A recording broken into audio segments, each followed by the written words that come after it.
Pre మార్కెట్కి సంబంధించిన ప్రధాన అంశాలు చర్చించుకుందాం. ముందుగా మిత్రులందరికీ స్వాగతం. ఈరోజు జూన్ 2వ తారీఖు సోమవారం. ముందుగా ఏడిఆర్ సెంటిమెంట్ ఎలా ఉందనేది పరిశీలన చేసినట్టయితే Infosys, Wipro, doctor Reddy's labs, ICICI bank ADRs నెగిటివ్లో క్లోజ్ అవగా హెచ్డిఎఫ్సి బ్యాంక్ ఏడిఆర్ మాత్రం స్లైట్ గ్రీన్లో క్లోజ్ అయింది. మొత్తం మీద ఏడిఆర్స్ నుంచి కొద్దిగా నెగిటివ్ సంకేతాలు అనేది కనిపిస్తూ ఉన్నాయి. ఇక ఇండియన్ ఇండిసెస్ ఎలా పర్ఫామ్ చేసినాయి అనేది తీసుకున్నట్టయితే మెటలు, ఐటీ, అక్కడ నుంచి కూడా సర్వీస్ సెక్టర్ దాకా నెగిటివ్లో క్లోజ్ అవగా పిఎస్యు బ్యాంక్, ఫైనాన్షియల్ సర్వీసెస్లో కొద్దిగా స్ట్రెంత్ అనేది కనిపిస్తుంది. మొత్తం మీద 80% ఇండిసెస్ నెగిటివ్గా అయితే క్లోజ్ అయినాయి. ఇక గ్లోబల్ మార్కెట్స్ ఎలా ఉన్నాయి అనేది పరిశీలన చేసినట్టయితే చూడగానే మొత్తం కూడా నెగిటివ్గా కనిపిస్తూ ఉన్నాయి. ఎనీహౌ యుఎస్ మార్కెట్స్ యొక్క S&P 500 వీక్స్ తగ్గింది. యుఎస్ మార్కెట్స్ వాలటాలిటీ తక్కువగా ఉందని చెప్పేసి అర్థం చేసుకోవచ్చు. Hong Kong, Asia market, Japan, South Korea, China, of course US markets కూడా అండర్ ప్రెషర్లో ఉన్నాయి. And Europe, German, London, France ఇవి కూడా నెగిటివ్లో ఉండగా రష్యా మాత్రం ఆల్మోస్ట్ ఫ్లాట్గా అయితే కనిపిస్తుంది. గ్లోబల్గా మార్కెట్స్ అనేది కొద్దిగా నెగిటివ్ సెంటిమెంట్లో ట్రేడ్ అవుతూ ఉన్నాయి. ఇక మొన్న ఫ్రైడే యూఎస్కు సంబంధించిన టాప్ 30 కంపెనీస్ ఏ విధంగా క్లోజ్ అయినాయి అనేది పరిశీలన చేసినట్టయితే డౌ 3.65% లాస్లో క్లోజ్ అయింది. ఇంటెల్, నైకే అన్నీ కూడా లాస్లో ఉన్నాయి. గెయినర్స్లో వాల్మార్ట్, అమెజాన్, వెరిజోన్ అనేది కనిపిస్తుంది. మొత్తం మీద మొన్నటి రోజున యూఎస్ మార్కెట్స్లో కూడా కొద్దిగా ప్రెషర్ ఉన్నట్టు తెలుస్తూ ఉంది. ఇక గ్లోబల్గా ఎకనామిక్ క్యాలెండర్ అనేది పరిశీలన చేసినట్టయితే నిన్నటి రోజున ఎటువంటి ఈవెంట్స్ అయితే లేవు. ఈరోజు వచ్చేసరికి చైనాకి డ్రాగన్ బోట్ ఫెస్టివల్ సందర్భంగా మార్కెట్స్ హాలిడే ఉంది. S&P global manufacturing PMI data అనేది రిలీజ్ అవుతుంది. అండ్ ISM వాళ్ళు మ్యానుఫ్యాక్చరింగ్ PMI డేటా రిలీజ్ చేస్తారు. సో మ్యానుఫ్యాక్చరింగ్ ప్రైసెస్ ఏ విధంగా ఉన్నాయి ఇది కూడా రిలీజ్ చేయడం అనేది జరుగుతుంది. ఇది వెరీ ఇంపార్టెంట్ డేటా. ఇండియాకి సంబంధించిన ఎకనామిక్ క్యాలెండర్ అనేది పరిశీలన చేసినట్టయితే నిన్నటి రోజున ఎటువంటి ఈవెంట్స్ అయితే కనిపించట్లేదు. ఈరోజు 10:30 HSBC వాళ్ళు మ్యానుఫ్యాక్చరింగ్ PMI డేటా అనేది రిలీజ్ చేస్తారు. ఇది వెరీ ఇంపార్టెంట్ డేటా. అయితే మొన్నటి రోజున యుఎస్ స్టాక్ ఫీచర్స్ అనేది కూడా నెగిటివ్లో ట్రేడ్ అయినాయి. ఎందుకంటే ఈ యొక్క టారిఫ్ ఏదైతే ఉందో దాని మీద ఒక అన్సర్టనిటీ అనేది ఉంది కాబట్టి. ఇక ఫ్యూచర్ అండ్ ఆప్షన్స్లో ఎటువంటి కంపెనీ కూడా రిజల్ట్ అయితే అనౌన్స్ చేయట్లేదు. ఫ్యూచర్ అండ్ ఆప్షన్స్లో మనప్పురం అనేది బ్యాన్ లిస్ట్లోకి వెళ్ళిపోయింది. దీంట్లో మనం ఫీచర్స్ అండ్ ఆప్షన్స్ ట్రేడ్ అయితే చేయకూడదు. Probably Birlas of Chambal fertilizers కూడా బ్యాన్ లిస్ట్లోకి వెళ్ళడానికి అయితే కనిపిస్తూ ఉంది. ఇక నిఫ్టీ హీట్ మ్యాప్ అనేది పరిశీలన చేసినట్టయితే State Bank of India 2.64% top గెయినర్స్లో ఉంది. ఆఫ్కోర్స్ HDFC బ్యాంక్ అని, బజాజ్ ఫిన్స్, రిలయన్స్ గెయినర్స్లో ఉండగా Bajaj auto, Hindalco, Asian paint అనేది టాప్ లూజర్స్ లిస్ట్లోకి వెళ్ళిపోయాయి. Individual stocks Union Bank, Manappuram, Indian bank, Inox విన్లో సిగ్నిఫికెంట్గా లాంగ్ బిల్డప్ అనేది జరుగుతుంది. ప్రాబబ్లీ ఇక్కడ నుంచి కూడా స్టాక్స్ పైకి వెళ్తాయని ఓ ఎక్స్పెక్టేషన్ అయితే ఉంది. ఇక BSE, ముతూట్ ఫైనాన్స్, NBCC, ఎటర్నల్లో సిగ్నిఫికెంట్గా షార్ట్ కవరింగ్ అనేది చేస్తున్నారు. ఎవరైతే షార్ట్ చేశారో వాళ్ళందరూ కూడా రికవర్ చేస్తున్నారు.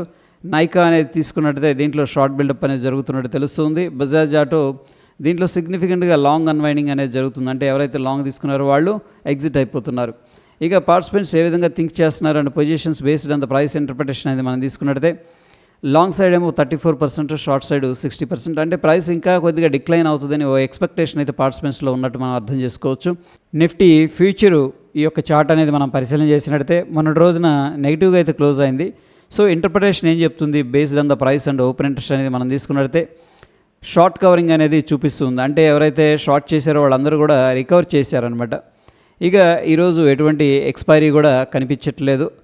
పార్టిసిపెంట్ వాయిస్ డేటా అనేది మనం పరిశీలన చేసినట్టయితే FIS అన్నింటిలో కూడా బెరిష్గా ఉన్నారు. ప్రొపరేటరీ పెద్దగా యాక్టివ్గా లేరు. ఆఫ్కోర్స్ ఇండెక్స్ ఆప్షన్స్ ద్వారా బెరిష్గా ఉన్నారు. క్లయింట్ ఏమో బుల్లిష్గా ఉన్నారు. DIs వచ్చేసరికి ఇండెక్స్ ఫీచర్స్లో బుల్లిష్గా ఉండగా స్టాక్ ఫీచర్స్లో మాత్రం షార్ట్ చేస్తున్నట్టు తెలుస్తుంది. అగైన్ స్టాక్స్లో ఏంటంటే బుల్లిష్గా ఉన్నారు.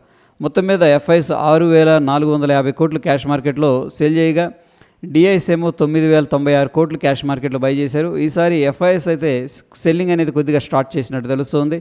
బట్ DIs బై చేస్తూ సపోర్ట్ చేస్తూ వస్తూ ఉన్నారు.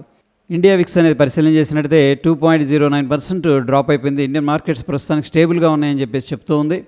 ఇక Dow Jones industrial average futures అనేది మనం తీసుకున్నట్టయితే ప్రస్తుతానికి గత 2-3 రోజుల నుంచి కూడా సైడ్ వేస్ అనేది కనిపిస్తుంది. మనం చూస్తున్న సమయానికైతే 54 పాయింట్లు అనేది నెగిటివ్గా ట్రేడ్ అవుతుంది. ఇక డాలర్ ఇండెక్స్ అగైన్ ఏంటంటే కొద్దిగా వీక్గానే ట్రేడ్ అవుతుందని చెప్పేసి చెప్పొచ్చు. ఇక నిఫ్టీ 50లో ఇంపార్టెంట్ లెవెల్స్ అనేది ఇక్కడ మనం చూడాల్సి ఉంది. ఎందుకంటే మార్కెట్ ఒక క్రూషియల్ లెవెల్ దగ్గర ట్రేడ్ అవుతుంది. సో ప్రస్తుతానికి ఈ జోన్ అనేది వెరీ ఇంపార్టెంట్. అండ్ టెక్నికల్గా 24,700 అనేది వెరీ వెరీ ఇంపార్టెంట్ సపోర్ట్. ఒకవేళ మార్కెట్ ఆ లెవెల్ అనేది బ్రేక్ డౌన్ జరిగిందనుకోండి, ప్రాబబ్లీ ఇమీడియట్గా 24,590 దాని తర్వాత 24,463, దాని తర్వాత 24,378. ఏది ప్యానిక్లో వర్స్ట్ కేసులో ఈ లెవెల్ దాకా రావడానికైతే పాసిబిలిటీస్ అనేది కనిపిస్తున్నాయి.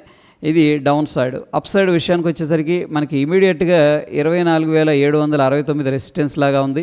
ఈ లెవెల్ బ్రేక్అవుట్ అయిందంటే అరౌండ్ మనకి 24,900 దగ్గర ఒక రెసిస్టెన్స్ కనిపిస్తుంది. చూడండి ఇక్కడ ఈ లెవెల్ అనేది బ్రేక్అవుట్ అయిందంటే మనకి 25,100 దగ్గర ఒక స్ట్రాంగ్ రెసిస్టెన్స్ అయితే కనిపిస్తుంది నిఫ్టీలో.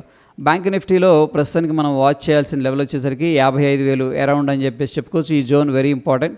ఎనీహౌ మనకి ఇక్కడ 55,800 ఒక ఇంపార్టెంట్ రెసిస్టెన్స్ ఉంది. ఈ లెవెల్ బ్రేక్అవుట్ అయిందంటే ఆల్ టైమ్ హై అనేది తీసుకోవడానికి పాసిబిలిటీస్ అనేది కనిపిస్తూ ఉన్నాయి అప్ సైడ్. ఒకవేళ ఇక్కడ ఈ సపోర్ట్ అనేది బ్రేక్ డౌన్ జరిగింది అనుకోండి 54,937, 54,684 డౌన్ సైడ్ అనేది రావడానికి పాసిబిలిటీస్ కనిపిస్తూ ఉన్నాయి. ఇక సెన్సెక్స్ విషయానికి వచ్చేసరికి 81,182 అనేది అప్రాక్సిమేట్గా ఒక మోస్తరు సపోర్ట్ అనేది కనిపిస్తుంది. ఒకవేళ ఈ సపోర్ట్ అనేది బ్రేక్ డౌన్ జరిగిందనుకోండి 80,504 దాకా డౌన్ సైడ్ అనేది రావడానికి ఆస్కారం ఉంది.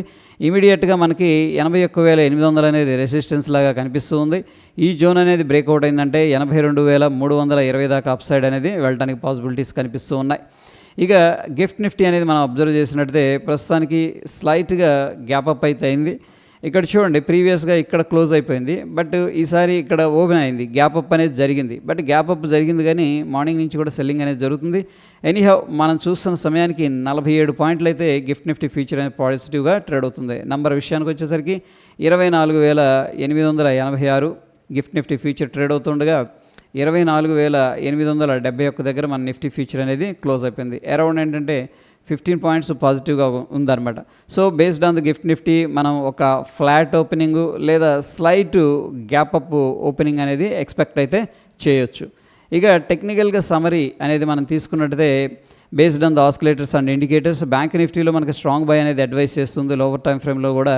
అండ్ ఆఫ్ కోర్స్ ఇక టెక్నికల్గా ఇండికేటర్స్ ఏం చెప్తున్నాయి అనేది మనం పరిశీలన చేసినట్టయితే బ్యాంక్ నిఫ్టీలో డైలీ టైం ఫ్రేమ్లో స్ట్రాంగ్ బై అడ్వైస్ చేస్తుంది, లోవర్ టైం ఫ్రేమ్లో కూడా స్ట్రాంగ్ బై అనేది అడ్వైస్ చేస్తుంది.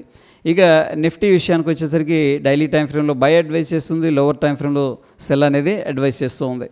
సో మొత్తం మీద మనం అబ్జర్వ్ చేసినట్టయితే గ్లోబల్గా మార్కెట్స్ అయితే వీక్గా ఉన్నాయి, మనకు క్లియర్గా తెలుస్తుంది.